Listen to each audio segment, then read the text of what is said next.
Imagine waking up in a Europe where every border is about to change, a continent where one man's ambition will shake nations, topple empires, and redraw the map forever.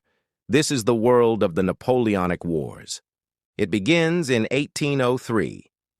After years of tension, France and Britain are at war once again.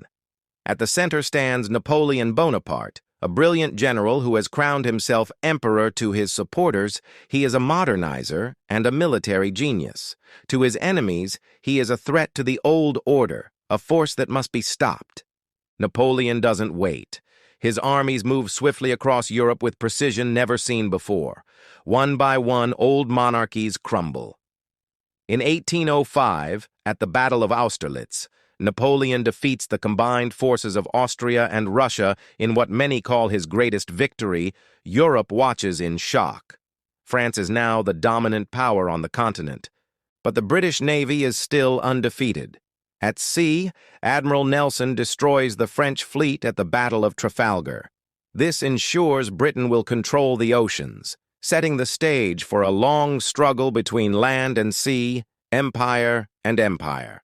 Napoleon turns to the continent. Prussia falls. Austria submits. Spain erupts in chaos as French forces march in, triggering a brutal guerrilla war. Every victory seems to push him higher. Yet with each conquest, new enemies rise. Then comes the turning point. In 1812, Napoleon invades Russia with the largest army Europe has ever seen.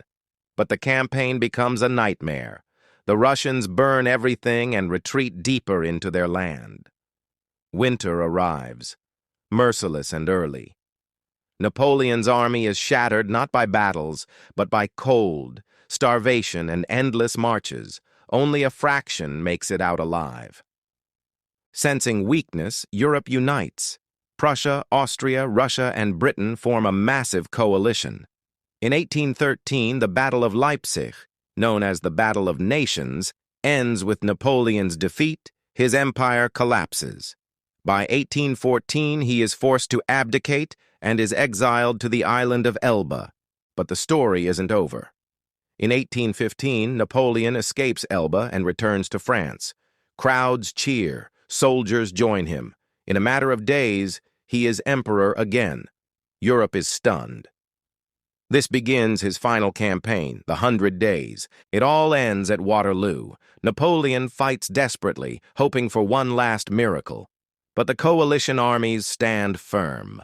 When the British and Prussian forces unite, the battle is lost.